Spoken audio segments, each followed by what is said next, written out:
بسم الله الرحمن الرحيم.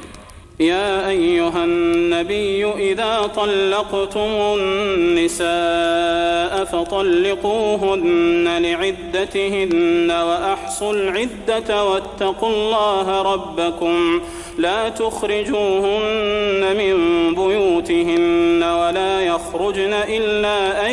يأتين بفاحشة مبينة وتلك حدود الله ومن يتعد حدود الله فقد ظلم نفسه لا تدري لعل الله يحدث بعد ذلك أمرا فإذا بلغن أجلهن فأمسكوهن بمعروف أو فارقوهن بمعروف وأشهدوا ذوي عدل منكم وأقيموا الشهادة لله ذلكم يوعظ به من كان يؤمن بالله واليوم الآخر ومن يتق الله يجعل له مخرجا ويرزقه من حيث لا يحتسب ومن يتوكل على الله فهو حسبه إن الله بالغ أمره قد جعل الله لكل شيء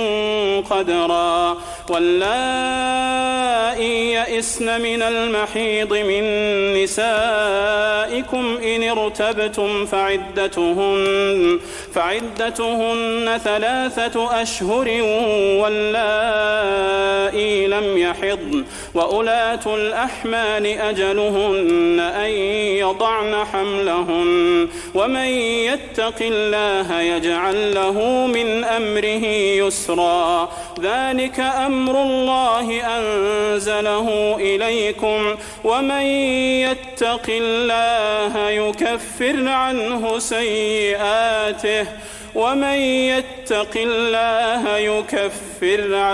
سيئاته ويعظم له أجرا أسكنوهن من حيث سكنتم من وجدكم ولا تضاروهن لتضيقوا عليهن وإن كن أولات حمل فأنفقوا عليهن حتى يضعن حملهن فإن أرضعن لكم فآتوهن أجورهن وأتمروا بينكم بمعروف وإن تعاسرتم فسترضع له أخرى لينفق ذو سعة من سعته ومن قدر عليه رزقه فلينفق مما آتاه الله لا يكلف الله نفسا إلا ما آتاها سيجعل الله بعد عسر يسرا وكأي من قرية عتت عن أمر ربها ورسله فحاسبناها حسابا شديدا وعذبناها عذابا نكرا فذاقت وبال أمرها وكان عاقبة أمرها خسرا أعد الله لهم عذابا شديدا فاتقوا الله يا أولي الألباب الذين آمنوا قد أنزل الله إليكم ذكرا رسولا يتلو عليكم آيات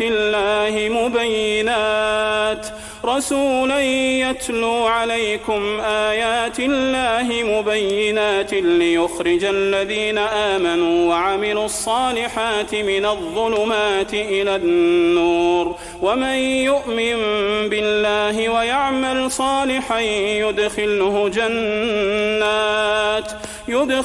جنات